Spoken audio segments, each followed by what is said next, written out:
अपने हाथों को उठाओ। Thank you Jesus. खुदा बाप, तेरा पवित्र आत्मा आज इन लोगों की जिंदगी में अजीब और अचंभे और बड़े कार्य करे। ये वचन इनकी जिंदगी में 100 गुना फलों को लेके आए। खुदावन, अंधकार की शक्तियां इन वचनों को चुरा ना सके मेरे बाप।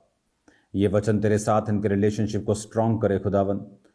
ये वचन इनके हड्डियों को खुदावन, इनके ब्लड को खुदावन, इनकी जिंदगियों को हील भी करे खुदावन, क्योंकि तेरे वचन में चंगियाई। ये बाइबल कहती तो अपने वचनों को भेज कर अपने लोगों को चंगा करता है। इन्हें ब्लेस कर खुदावन, तेरे जीवित नाम में हम मांगते हैं, आमीन आमीन। अपने हाथों को उठाओ। Thank you Jesus. उथे अमला दे होने ने नभेड़े, किसे नी तेरी जात पुछनी। उथे अमला दे होने ने नभेड़े, किसे नी तेरी जात पुछनी। झूठे मान तेरे, झूठे तेरे चेहरे, झूठे मान तेरे, झूठे सब चेहरे, किसे नी तेरी बात पुछनी।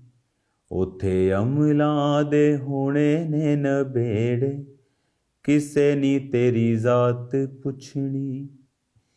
खुदा बाप, आज जितने लोग इस वचन को सुने आत्मिक जीवन को पाएं, आत्मिक दृष्टि से आगे बढ़ें खुदावन, अंधकार की शक्तियां इनकी जिंदगी में कार्य न कर सकें, तेरे नाम में ये बढ़ें और बरकत को पाएं। प्रभु यीशु मसीह के पवित्र और सामर्थी नाम में हम मांगते हैं, आमीन आमीन। न्यायों की पुस्तक उसका 2 और 6 आयत से मैं पढ़ूंगा।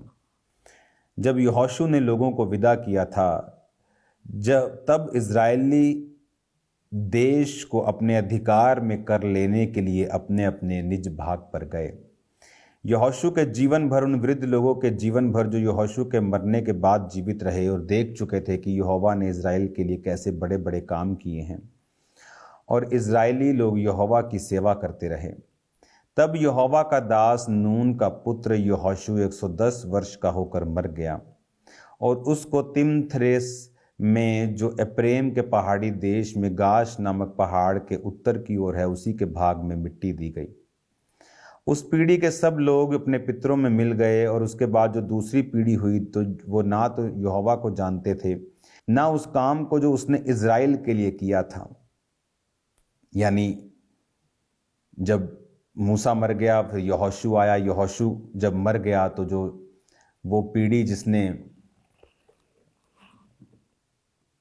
फिरौन के बड़े बड़े मिरेकल्स को देखा था, पहलौठे मरने तक, जो एक सांप का बनना लाठी का, फिर मूसा की लाठी का, मूसा के सांप का, दूसरे जादूगर के सांप को खा जाना, उससे जब शुरू हुए थे, वो मेंढकों का मिरेकल हो, पानी को लहू बनाने का हो, वो डांस, वो कुटकियाँ, वो मेंढक, अलग अलग तरह के मिरेकल, ओलों का बरसना, आग का बरसना, सब मिरेकल पहलोठे मरने तक उन्होंने देखे थे। वो सारी पीढ़ी बाइबल कहती है मर गई। यहोशू भी मर गया, मूसा भी मर गया, सब पीढ़ी मर गई। जो नए लोग थे, जो नए बच्चे उठे, वो ना तो परमेश्वर को जानते थे, ना वो काम देखे थे। और लिखा, फिर वो काम करने लगे। 11 आयत में लिखा, जो यहोवा की दृष्टि में बुरा है, और बाल नामक देवताओं की उपासना करने लगे। वे अपने पूर्वजों के परमेश्वर यहोवा को, जो उसे मिस्र देश से निकाल लाया था, त्याग कर पराये देवताओं और आसपास के लोगों के देवताओं की उपासना करने लगे, और उन्हें दंडवत किया और यहोवा को रिस दिलाई। वे यहोवा को त्याग कर बाल देवताओं और अश्तोरेत देवियों की उपासना करने लगे। इसलिए यहोवा का कोप इजराइलियों पर भड़क उठा, और उसने इजराइलियों को लुटेरों के हाथ में कर दिया, और लुटेरे उन्हें लूटने लगे, और उसने उनको चारों ओर के शत्रुओं के अधीन कर दिया, और फिर वे अपने शत्रुओं के सामने ठहर ना सके। जहाँ कहीं वो बाहर जाते, यहोवा का हाथ उनकी बुराई करने में लगा रहता था, जैसे यहोवा ने उनसे कहा था, वरन यहोवा ने शपथ भी खाई थी। इस प्रकार वे बड़े संकट में पड़ गए। तो भी यहोवा उनके लिए न्यायी ठहराता था, जो उन्हें लूटने वालों के हाथ से छुड़ाते थे। परंतु वे न्यायों की भी नहीं मानते थे, वरन वे व्यभिचारण के समान प्राय देवताओं के पीछे चलते और उन्हें दंडवत करते थे, और उनके पूर्वजों के परमेश्वर यहोवा की आज्ञाएं मानना बंद कर दी और उन्हें छोड़ दिया, और उस लीक को जहां वो चलते थे उसके अनुसार ना किया।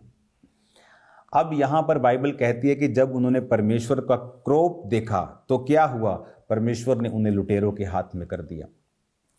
उन्हें ये बात समझ आने लगी। ये न्यायों की जो पुस्तक है, ये जीसस क्राइस्ट के जन्म से 1050 से 1350 साल के बीच की पुस्तक है।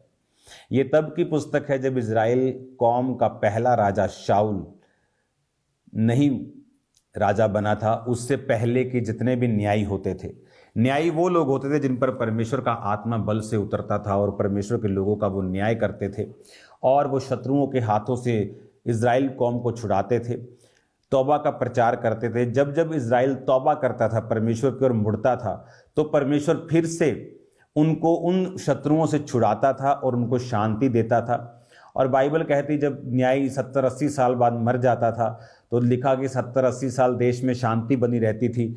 न्यायी जब मरता था, लोग फिर व्यभिचारिणी के समान प्राय देवताओं के पीछे चलते थे और परमेश्वर फिर से उनको चारों ओर के शत्रुओं के अधीन करता था। बाइबल कहती इज्जत तेरी बदावेगा याकूब दा खुदा, कि जो इज्जत बढ़ाने वाला जो है वो परमेश्वर है, रियल लाइफ देने वाला परमेश्वर है।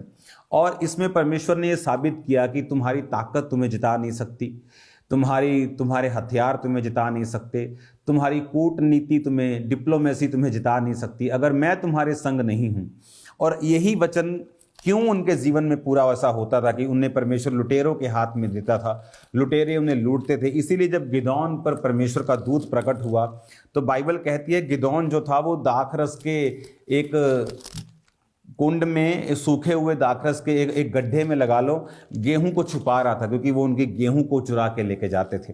ये सारी व्यवस्थाएं परमेश्वर ने मूसा को दी थी। परमेश्वर ने मूसा को व्यवस्था विवरण 28 उसकी 15 में लिखा था, यदि तू अपने परमेश्वर यहोवा की बात ना सुने और उसकी चारों सारी आज्ञाओं और विधियों को पालने में जो आज मैं तुम्हें सुनाता हूं चौकसी ना करे तो ये श्राप तुझ पर आ पड़ेंगे। प्रभु ने आशीष भी दी 28 की 1 से लेकर 14 तक, और श्राप भी दिए।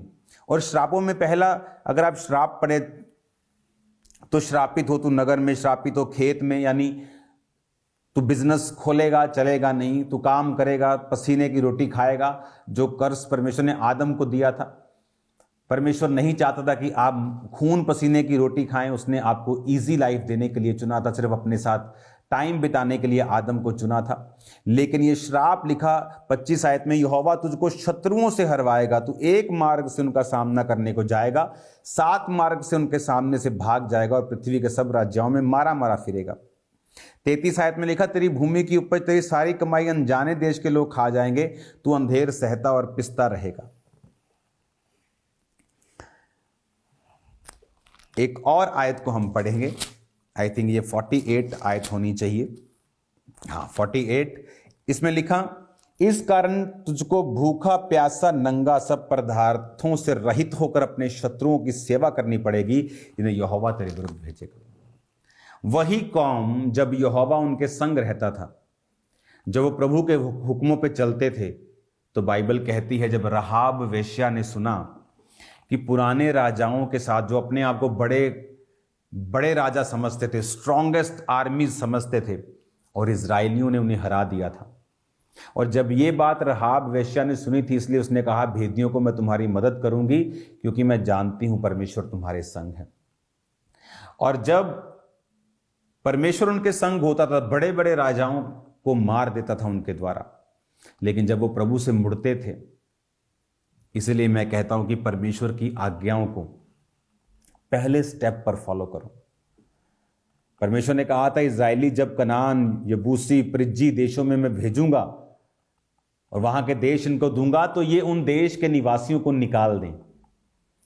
लेकिन कई बार आप परमेश्वर से भी ज्यादा सियाने हो जाते हैं, आप प्रभु से भी ज्यादा प्रेमी बन जाते हैं। कुछ लोगों का बस चले, वो तो यीशु मसीह को बिठा दें इधर और बोले प्रभु तू इधर बैठ, आज तेरा शैतान के साथ कॉम्प्रोमाइज करना है, तू बड़ा प्रेमी परमेश्वर है, शैतान को तू नरक मत लेके जा, कॉम्प्रोमाइज करना, शैतान माफी मांग लेगा। लोग, आप प्रभु से ज्यादा प्रेम नहीं कर सकते, आप प्रभु से अधिक पवित्र नहीं हो सकते। अगर प्रभु ने कहा निकाल दो, उन्होंने क्या किया, चलो खेत जोहने के लिए रख लेते हैं, घर का काम करने के लिए रख लेते हैं, खेत को ज्यादा जोहेंगे ज्यादा फसल आएगी, प्रभु तेरे घर में ज्यादा टाइट आएगा। तो यहोवा क्या कहता है कि मैं तेरा टाइथ चाहता हूं, कि ये चाहता हूं कि तू मेरी आज्ञाओं को माने। क्या वो तुम्हारी पहले भेंटें चाहता है, कि पहले आज्ञा को मानना सिखाना चाहता है, फिर तुम्हारी भेंट को वो ग्रहण करेगा? इसलिए बाइबल कहती है उसने कैन और हाबिल में से हाबिल की भेंट को ग्रहण किया और कैन की भेंट को ग्रहण नहीं किया, और वो गुस्सा हुआ कि मेरी भेंट ग्रहण क्यों नहीं की। शुक्र है आजकल के पास्टर नहीं थे वहां पर, कैन को भी बोलते गॉड ब्लेस यू कैन, प्रभु तुम्हें और बढ़ाएगा, तो जो मर्जी कर, बस टाइथ लेते रहना, टाइथ लेके आते रहना, डोंट वरी। शराब पी, व्यभिचार कर, चोरी कर, चोरी का भी टाइथ निकालना। लेकिन बाइबल कहती है परमेश्वर पहले आपका जीवन चाहता है, फिर वो आप जो भी भेंट करेंगे, वो टाइम का हो, वो गिफ्ट का हो, वो पैसों का हो, वो ग्रहण होगा। और प्रभु से ज्यादा पवित्र बनने की कोशिश मत करें। क्यों? क्योंकि हुआ क्या, उन्होंने वो लोग रख लिए, कोई पानी भरने के लिए, कोई खेत जोहने के लिए। जब वो बंदे मर गए, उनके बच्चे पैदा हुए, जब वो बड़े हुए, तो उनको कुछ मालूम नहीं था कि आपको मैं अगर पूछूं कि 100 साल पहले आपके दादा परदादा, ग्रेट ग्रेट ग्रैंड पेरेंट्स जहां से आए थे, आपको कुछ याद नहीं होगा। आप उस चीज को फील नहीं कर सकते। आज से 150 साल पहले क्या हुआ, 1870 में क्या हुआ, आप चाहकर भी फील नहीं कर सकते। इसलिए परमेश्वर ने कहा था उनको निकाल देना, क्योंकि जो दूसरी पीढ़ी आएगी उनको कुछ मालूम नहीं होगा, तो पाप करने का अवसर ही उनके सामने नहीं होगा। हुआ क्या, जब दूसरी पीढ़ी आई, वो बड़े हुए, उनकी लड़कियों उनके लड़कों के साथ शादी करने लगे, उन्हीं के देवताओं की उपासना करने लगे।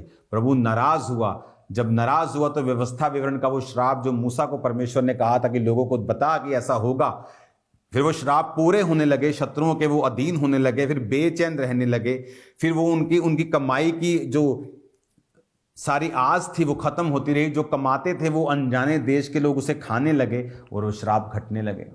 फिर कोई न्यायी उठता था, उन्हें वचन बताता था कि ये वचन लिखे हैं कि अगर तुम परमेश्वर की आज्ञाओं को मानोगे तो ये श्राप तुम पर नहीं पड़ेंगे, पर आशीषें आएंगी कि तू श्रापित होगा नगर में नहीं, तू आशीषित होगा अब नगर में और खेत में। उनको फिर समझ आती थी, फिर वो मुड़ते थे, फिर वो उनका न्याय करता था, फिर वो दुश्मनों को हराता था, फिर वो प्रभु के पीछे चलते थे, जब न्याय मरता था फिर प्रभु से हटते थे, और ऐसा वो करते रहे।